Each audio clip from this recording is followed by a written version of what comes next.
Varicose veins కి సరైన చికిత్స కోసం సంప్రదించండి ఎవిస్ హాస్పిటల్. Welcome to Sumanti. నేను మీ సుమంటి వినాయక్. కర్మ సిద్ధాంతం సింహరాశి వారికి అది ఏ విధంగా ఉంటుంది? ఒకవేళ కర్మ సిద్ధాంతం అనేది వాళ్ళు కనుక అనుభవిస్తూ ఉంటే ఎలాంటి కర్మని అనుభవిస్తూ ఉన్నారు, అండ్ ఎస్పెషల్లీ విమెన్కి ఏ విధంగా ఉంటుంది అనేది ఈరోజు మనతో పాటు వేదిక ఆస్ట్రాలజర్ ఉమా గారు ఉన్నారు. అది వారి మాట్లాడి తెలుసుకుందాం. నమస్కారం ఉమా గారు. నమస్తే అండి. సరే, కర్మ సిద్ధాంతం అనేది ఎన్ని రకాలుగా ఉంటుంది? సింహరాశి వారికి ఏ విధంగా ఉండే అవకాశం ఉంటుంది? నాగరాజు గారు, ముఖ్యంగా కర్మ అనేటువంటి విషయం మనం మాట్లాడుతున్నామంటే దాంట్లో 3 రకాలుగా విభజించబడిందండి. సంచిత కర్మ అంటారు మొదటిది. అంటే మనం ఏదైతే జన్మల నుంచి మనం చేసినటువంటి పాపం ఉంటుందో, గతంలో మనం చేసినటువంటి పాపం ఉంటుందో, అది గతంలో అంటే పాస్ట్ డేస్ అవ్వచ్చు, లేకపోతే పూర్వ జన్మలు అవ్వచ్చు, కోటి జన్మల నుంచి చేసేటువంటి పాపాలు కానీ, మన వంశపారంపర్యంగా వచ్చేటువంటి పాప దోషాలు కానీ ఏమైనా ఉంటే, శాపాలు కానీ ఏమైనా ఉంటే, అవన్నీ కూడా సంచిత కర్మనే అంటారు. మన వంశపారంపర్యంగా వచ్చేటువంటిది మనం ఎందుకు అనుభవించాలి, నేను చేయని తప్పని చాలామంది అనుకుంటూ ఉంటారు నాగరాజు గారు. ఉదాహరణకి మనకి కార్తీక పురాణంలో ఒక కథ ఉంటుంది.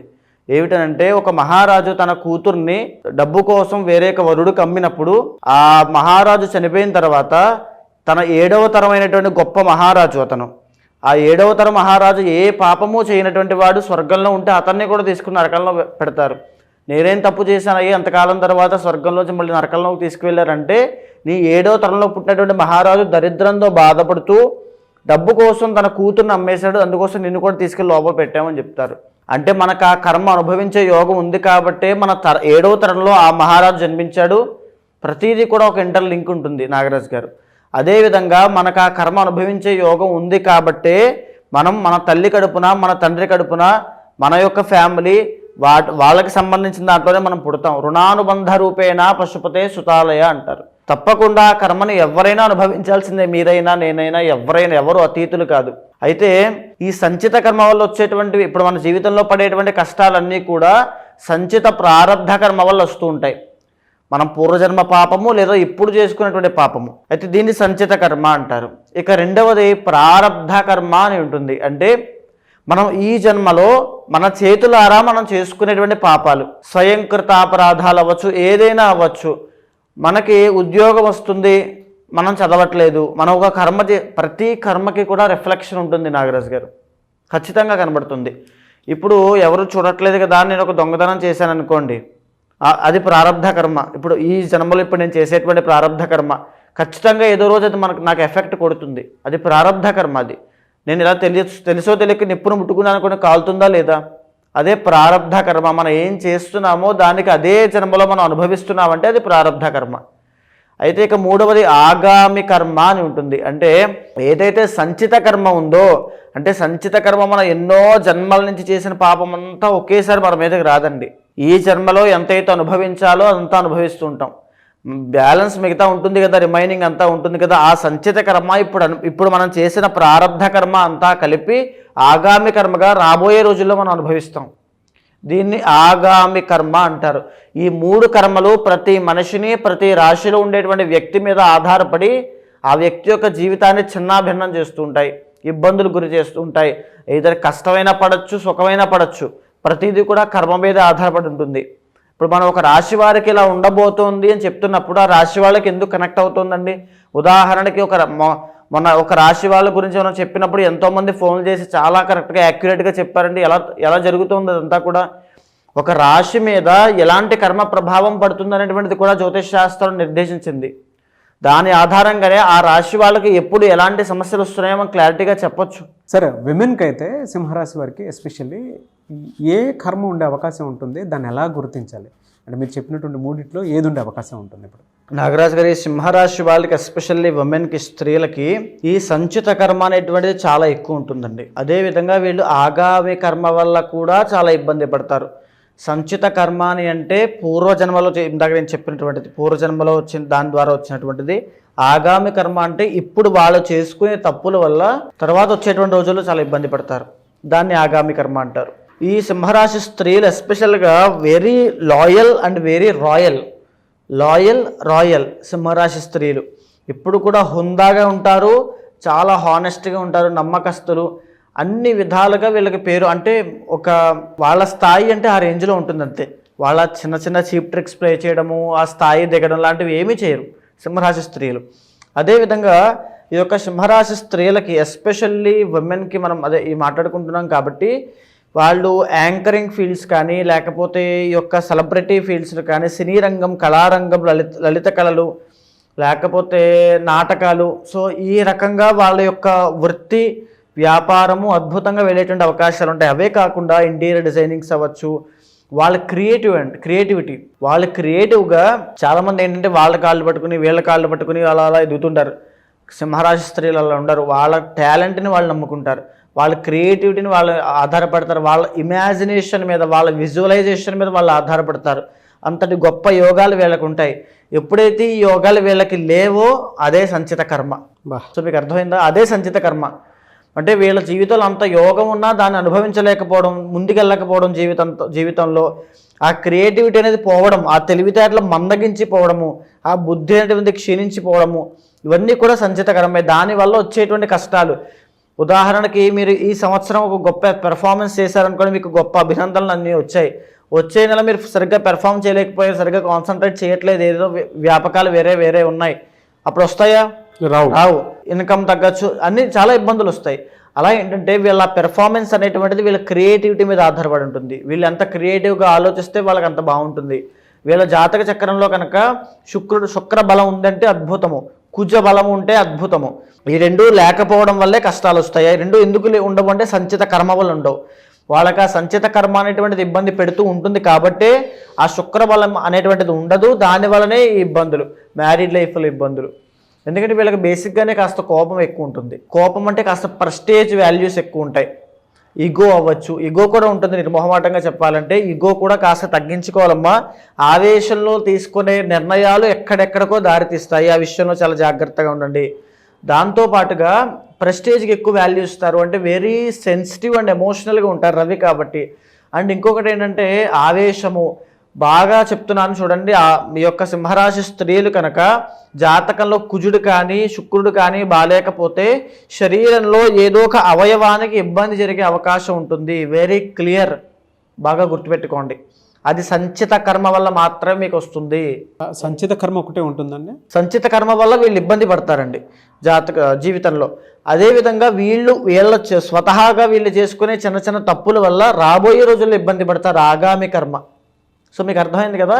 అంటే వీళ్ళు ఆవేశంలో తీసుకునే నిర్ణయాలు, తొందరపాటు నిర్ణయాలు, ఆ ఇన్సల్ట్ అయినప్పుడు వీళ్ళు ఏంటంటే జనరల్గా ఎవరికి తల వంచరు. వీళ్ళని కనుక ఎవరైనా ఇన్సల్ట్ చేశారనుకో, నువ్వు ఇది చేయలేవు, నీ వల్ల కాదు, నువ్వేంటి ఇక్కడ ఉండడం. సో ఈ రకంగా ఎవరైనా ఇరిటేట్ చేసినా, ఆ ర్యాగింగ్ కానీ ఏమైనా చేసినట్లయితే ఇంకా వైలెంట్ అయిపోతారు. ఆ వైలెన్స్లో వాళ్ళు ఏ నిర్ణయం తీసుకున్నారో కూడా వాళ్ళకి తెలియదు. ఆ రకమైన ఇబ్బందులతో వీళ్ళ ఆగామి కర్మ, అప్పుడు తీసుకునే నిర్ణయాలు రాబోయే రోజులు వీళ్ళకి ఎఫెక్ట్ అనేది చూపిస్తాయి. దట్ ఈస్ ఆగామి కర్మ కదా, ఆగామి కర్మ. సో ఆ ఇబ్బందులు ఈ సింహరాశి వాళ్ళకి చాలా ఇబ్బందికరంగా ఉంటాయి. అదేవిధంగా ఎప్పుడైతే సింహరాశి వాళ్ళ original 6th house and 7th lord శని అవుతాడో, మ్యారీడ్ లైఫ్లో కూడా నువ్వా నేనా అనే పోటీ ఉంటుంది. ఇప్పుడు ఎప్పుడు కూడా నువ్వు నేను అనేటువంటిది వేరు, నువ్వా నేనా అనేటువంటిది వేరండి. సింహరాశి వాళ్ళకి నువ్వా నేనా అనేటువంటిది ఉంటుంది. మ్యారీడ్ లైఫ్లో ఇబ్బందులు అంటే అతనితో వ్యతిరేక భావాలు రావడము, లేకపోతే ఇద్దరికి కూడా మనస్పర్ధలు రావడము, లేకపోతే నువ్వు ఎక్కువ సంపాదిస్తున్నావు అంటే నేను ఎక్కువ సంపాదిస్తున్నాను అంటూ వాగ్వాదం రావడము. సో ఆ రకంగా కాంపిటీషన్ అనేటువంటిది రావడం వల్ల ఇద్దరి మధ్యలో కాస్త డిస్టర్బెన్సెస్ అనేవి స్టార్ట్ అవుతాయి. విడిపోతారా అంటే అందరికీ కాదు, కానీ మ్యారీడ్ లైఫ్లో కాస్త ఇబ్బందులు ఉంటాయి. కీచులాటలు, గొడవలు, కలహాలు ఎప్పుడు జరుగుతూనే ఉంటాయి. వాళ్ళ కర్మను అనుభవించాల్సిందే. అది అంటే దీనికి జనరల్గా అంటే వాళ్ళకి ఎట్లా సిమ్టమ్స్ ఎలా తెలుస్తాయి వీళ్ళు అనుభవిస్తున్నారు అనేటువంటిది? సో వీళ్ళు కనుక వీళ్ళ జీవితం సాధారణంగా చిన్న చిన్న ఉద్యోగం చేస్తూ చాలని జీవితంతో ఉంటూ మ్యారీడ్ లైఫ్లో ఇబ్బందులు పడుతున్నారంటే వాళ్ళకి ఆ కర్మ అనుభవిస్తున్నట్టే. ఒరిజినల్ సింహరాశి వాళ్ళు ఏ కర్మ లేనటువంటి ప్యూర్ జాతకం ఉన్న వాళ్ళు జనరల్గా చిన్నప్పటి నుంచి ఒక క్రియేటివ్ సెక్టార్లో, ఒక క్రియేటివ్ ఫీల్డ్స్లో ఎదుగుతూ వాళ్ళ తెలివితేటలను నమ్ముతూ ఎవరి మీద ఆధారపడకుండా వాళ్ళ తెలివితేటలు నమ్ముతూ వీళ్ళే 10 మందికి ఆసరా అయ్యేటట్టుగా ఉంటారు. వీళ్ళు 10 మందికి పని ఇచ్చేటట్టుగా ఉంటారు తప్ప 10 మంది దగ్గర పనిచేసే వాళ్ళగా ఉండరు. సో అది వీళ్ళ యొక్క తత్వము. కానీ ఎప్పుడైతే డిస్టర్బ్ అయ్యి వేరే రూట్లోకి వెళ్ళారంటే సంచిత కర్మ వల్ల వచ్చినటువంటి ఫలితము, వీళ్ళు చేసుకున్న కర్మ అది. ఓకే, అదే దాంతోపాటు అతి ముఖ్యమైనది ఆగామి కర్మ. ఇప్పుడు వాళ్ళు ఉన్నటువంటి జీవితంలో వాళ్ళ ఆలోచన విధానం అంతా కూడా చాలా స్ట్రైట్ ఫార్వర్డ్గా ఉండాలి. ఎక్కడైనా సరే డీవియేట్ అయ్యారంటే రాబోయే రోజుల్లో అన్ని ఇబ్బందులే. ఒక్క ఫామ్ తప్పింది అని అంటే మొత్తం జీవితాంతం ఇబ్బంది పడతారు. అదే ఆగామి కర్మ. ఆ విషయంలో చాలా కేర్ఫుల్గా ఉండాలి సింహరాశి స్త్రీలు. అదేవిధంగా ఎక్కువగా ఆరోగ్యం మీద శ్రద్ధ పెట్టాలి. వీళ్ళకి ఏంటంటే తినడానికి కూడా టైం లేనంత పని ఎక్కువైపోతుంది. అంటే పని మీద డ్యూటీ మైండెడ్ పీపుల్ అండి. ఆ పని మీద శ్రద్ధ పెట్టి తినడానికి కూడా ఉండదు. సో దానివల్ల హెల్త్ ఇష్యూస్ స్టార్ట్ అవుతాయి. ఎక్కువగా వీళ్ళకి బోన్స్కి సంబంధించి బోన్ క్యాన్సర్స్ అనేవి ఎక్కువ వచ్చేది సింహరాశికి అండి.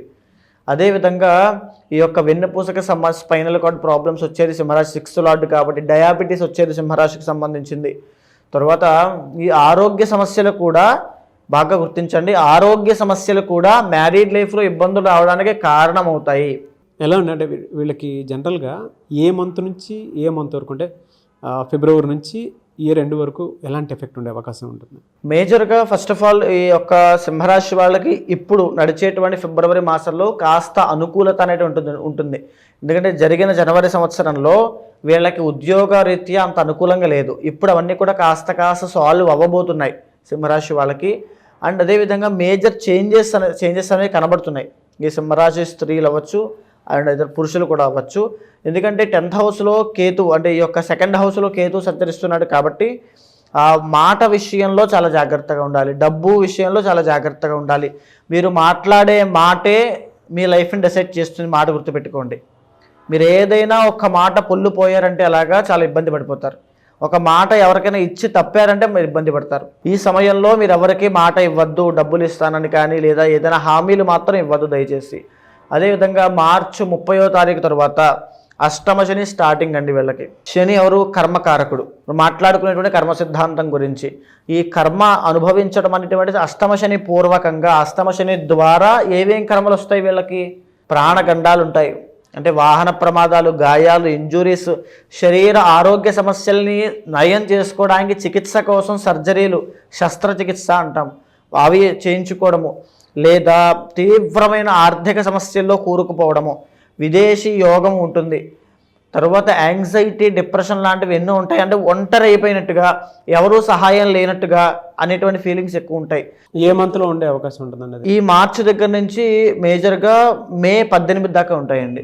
ఎందుకంటే ఇప్పుడు ఆ తర్వాత నుంచి కాస్త సర్దుకుంటుంది, పర్వాలేదు. అంటే రీజన్ ఏంటండి? గురుబలం మారడం వల్ల. గురుడు మే 15వ తారీఖున ట్రాన్సిట్ అవ్వబోతున్నాడు. ఎప్పుడైతే గురుడు 11th హౌస్లోకి వస్తాడో 10th నుంచి 11thలోకి ఆర్థికంగా కాస్త మెరుగ్గా ఉంటుంది, వృద్ధి పొందుతారు, ఫైనాన్షియల్ గ్రోత్ అనేది కనబడుతుంది. మార్చి 30 నుంచి మే 18 దాకా చాలా ఇబ్బందులు ఉంటాయి. 8th హౌస్ ఎప్పుడు కూడా సడన్ చేంజెస్ని చూపిస్తుందండి. అంటే సడన్గా మొత్తం జీవితంలో అన్ని మార్పులు జరిగిపోతాయి. ఈ రోజు ఇలా ఉంటుంది, సడన్గా మారిపోతుంది. ఇదేంటిది నిన్న ఇంతలా బాగుంది, ఈ రోజు ఇంటి ఇలాగా. 8th హౌస్ అని అంటే అష్టమ శని. ఆ అష్టమ శని కర్మకారకుడు కాబట్టి చేసిన కర్మ అనుభవించాల్సిందే. కాబట్టి చాలా జాగ్రత్తగా ఉండండి వాహన ప్రమాదాల విషయంలో. మే 15వ తారీఖు తర్వాత గురుబలం అందడం వల్ల కాస్త మెరుగ్గా ఉంటుంది. ఆర్థిక సమస్యల నుంచి తప్పించుకుంటారు, ఆదాయం పెరుగుతుంది, ధన వృద్ధి కలుగుతుంది, ధనహాని ఉండదు. అది అక్టోబర్ దాకా మాత్రమే ఉంటుంది. వీళ్ళు 2 కర్మలు ఫేస్ చేస్తున్నారు, ప్రస్తుతం చేస్తున్నారు. ఆగామి కర్మ. ఈ చేతులారా మీ జీవితాన్ని చెడగొట్టుకోవద్దు మాటల ద్వారా. రెమెడీ ఏమైనా ఉందండి దీనికి? రెమెడీ ఏమిటంటే ముఖ్యంగా వెంకటేశ్వర స్వామికి ప్రతి శనివారము కూడా ఆ శనిదోషం పోవడానికి తులసి పత్రితో పూజ చేయించండి. ఖచ్చితంగా ప్రతి శనివారం దర్శనం చేసుకోండి. లేదు అనుకుంటే ఆ వారం సంబంధించి మీరు ఏదో ఒక ఇబ్బందిలో ఇరుక్కుంటారు. వెంకటేశ్వర స్వామి గుడికి వెళ్ళారా, శనిదోషం తగ్గుతుంది, ఆ వారం మీరు సేవ్ అవుతారు. తెలుస్తుందండి వాళ్ళకి, అంటే ఈ కర్మ అనుభవిస్తున్నాము అని. ఈ మాటలు గుర్తుపెట్టుకోండి నాగరాజు గారు. ఇప్పుడు నేను మాట్లాడిన ప్రతి మాట ఈ సంవత్సరంలో వాళ్ళు ఫేస్ చేస్తారు, వాళ్ళకి సింక్ అవుతాయి. పలానా రోజు నేను ఒక వీడియో చూశాను, అందులో దేవరకొండ ఉమాగారు ఇలా మాట చెప్పారు, అన్నీ సింక్ అవుతుంది ఖచ్చితంగా. గుర్తుపెట్టుకోండి. అలాంటి సమస్యలు మీకు రాకుండా ఉండాలంటే శనికి సంబంధించిన కొన్ని పూజలు ఉంటాయి, ఆ పూజలు చేయించండి. తర్వాత మీ ఇంటర్నల్ జాతకంలో కొన్ని యోగాలు ఉంటాయి, కొన్ని యోగాలు ఉంటే కొన్ని దోషాలు తగ్గుతాయి. ఉదాహరణకి గజకేసర యోగం ఉంది అనుకోండి, కాలసర్ప దోషాలు లాంటివి ఎక్కువ ప్రభావం చూపించవు. చంద్రమంగళ యోగము, గజకేసర యోగము, గురు చండాల యోగము లాంటివి ఎన్నో అద్భుతమైన యోగాలు ప్రతి 10 మంది జాతకాల్లో 4 5 ఉంటాయి. అవి ఉన్నాయని తెలియక, ఆ ప్రయత్నం చేయక, ఆ తెలివితేటలు పెట్టక, ఆ శ్రద్ధ పెట్టక, సహనంతో ఉండలేక ఎంతోమంది డీవియేట్ అవుతూ ఈ ఆగామి కర్మ వల్ల చేతులారా జీవితాన్ని చెడగొట్టుకుంటూ ఉంటారు. మీ సింహరాశి వాళ్ళు అంటే మీరు వెరీ టాలెంటెడ్ అండి, వెరీ క్రియేటివ్. మీరు ఆ తప్పు చేయొద్దు. ఏదైతే ఇంటర్నల్ జాతకంలో యోగాలు ఉంటాయో వాటిని చెక్ చేసుకుని దాని ద్వారా ముందుకు వెళ్ళండి. శనికి సంబంధించిన పూజలు ఆచరించండి. ఇంటర్నల్ జాతకంలో వింశోత్తరి దశలో ఏదైతే నడుస్తున్నాయో ఆ అధిదైవానికి సంబంధించిన ఆరాధన చేస్తే అద్భుతమైన లైఫ్ 2025లో ఉంటుంది. బికాస్ గురుబలం రాబోతోంది. మే టు అక్టోబర్ అంటే ఇవి ఒక 6 months పాటు ఒక హైప్లో ఉంటారు. మీకు ఒక ప్రమోషన్ వస్తుంది, డబ్బులు వస్తాయి, అన్నీ వస్తాయి, హైప్లో ఉంటారు. ఆ హైప్ని జీవితాంతం కంటిన్యూ చేయాలంటే కొన్ని పూజలు ఉంటాయి. ఇంటర్నల్ జాతకాలకు సంబంధించిన కొన్ని పూజలు ఉంటాయి, అవి చేసుకోండి, అద్భుతంగా ఉంటుంది. మీరు ఇప్పుడే అన్నారు యజ్ఞాలు, యాగాలు, హోమాలు లాంటి లేదంటే పూజలు చేస్తే కర్మ నాశనం అవుతుంది అని. అండ్ ఇందాక ఒక మాట కూడా అంటం జరిగింది, కర్మను అనుభవిస్తేనే పోతుంది అని. అవునండి, అనుభవిస్తేనే పోతుంది అని చెప్పేసి అంటూ ఉన్నారు. అంటే పూజలు యాగాలు చేస్తే నాశనం చేయొచ్చు అని చెప్పి, కర్మను నాశనం చేయొచ్చు అని చెప్పేసి అంటూ ఉన్నారు. ఎలా అది? ఇక్కడ ముఖ్యంగా నాగరాజు గారు చాలామందికి ఉన్నటువంటి సందేహమే ఇది. అంటే కర్మ అనేటువంటిది అనుభవిస్తేనే పోతుంది కదా, మన కర్మ మనం అనుభవించాలి కానీ పూజలు చేస్తే ఎందుకు పోతుంది అని చాలామంది అనుకుంటూ ఉంటారు. ఉదాహరణకి ఒక మార్కండేయుడు అనేటువంటి ఒక మహాశివభక్తుడు, ఆయనకి 8 సంవత్సరాల వయసు ఉంది. ఆయన శివుడికి విపరీతమైనటువంటి ఆరాధన అంటే అభిషేకం చేస్తూ స్వామి యొక్క తపస్సులో, స్వామి యొక్క భక్తిలో మునిగి ఉన్నాడు. మునిగి ఉన్నప్పుడు ఆయన యొక్క ఆయుష్ అనేటువంటిది కంప్లీట్ అయిపోయింది. యమధర్మరాజు అంటే ప్రాణం తీసేటువంటి యమధర్మరాజు యమపాశంతో సహా వచ్చి, నాయన మార్కండేయ బయటికి రా, నీ ఆయుష్ పూర్తయిపోయింది, నీ ప్రాణం తీసుకెళ్లేటువంటి సమయం ఆసన్నమైంది, నువ్వు బయటికి రా అని పిలిస్తే, నేను రాను, నా పూజ శివ పూజ అయ్యేంత వరకు నేను బయటికి రాను అంటాడు. ఓకే, శివ పూజ ఎప్పుడు అవుతుంది అని యమధర్మరాజు అడిగితే, నా తల్లిదండ్రులు ముక్తికి వెళ్ళేంత వరకు కూడా నా శివ పూజ అవ్వదు అని చెప్తాడు. అయితే ఇలాంటి ఆటలన్నీ సాగవు, నీ ఆయుష్ కంప్లీట్ అయిపోయింది, నువ్వు శివుడి దగ్గర ఉంటే ఏంటి, ఎవరి దగ్గర ఉంటే ఏంటి అని చెప్పి ఆ యమపాశాన్ని విసురుతాడు. అప్పుడు మార్కండేయుడు భక్తితో శివుణ్ణి ఆలింగనం చేసుకుని చంద్రశేఖర చంద్రశేఖర చంద్రశేఖర పాహిమామని చంద్రశేఖరాష్టకం పాడితే, శివుడు శివలింగంలోంచి ఉద్భవించి ఎడంకాలతో యమధర్మరాజుని గుండెల మీద ఒక్క తన్నుతాడు. నా భక్తుణ్ణి నువ్వెవడరా ముట్టుకోవడానికని అని తన్ని ఆ మార్కండేయును చిరంజీవిగా చేస్తాడు. ఈ సృష్టి ఉన్నంత కాలము నువ్వు బ్రతికే ఉంటావు, నిన్ను ఆపేవాళ్ళు లేడని. ఇక్కడ ఈ కథలో కనిపించేటువంటి మార్కండేయుడు జీవుడు, వచ్చినటువంటి యమధర్మరాజు కర్మ, వచ్చినటువంటి శివుడే మన భక్తి, మనం చేసేటువంటి పూజ.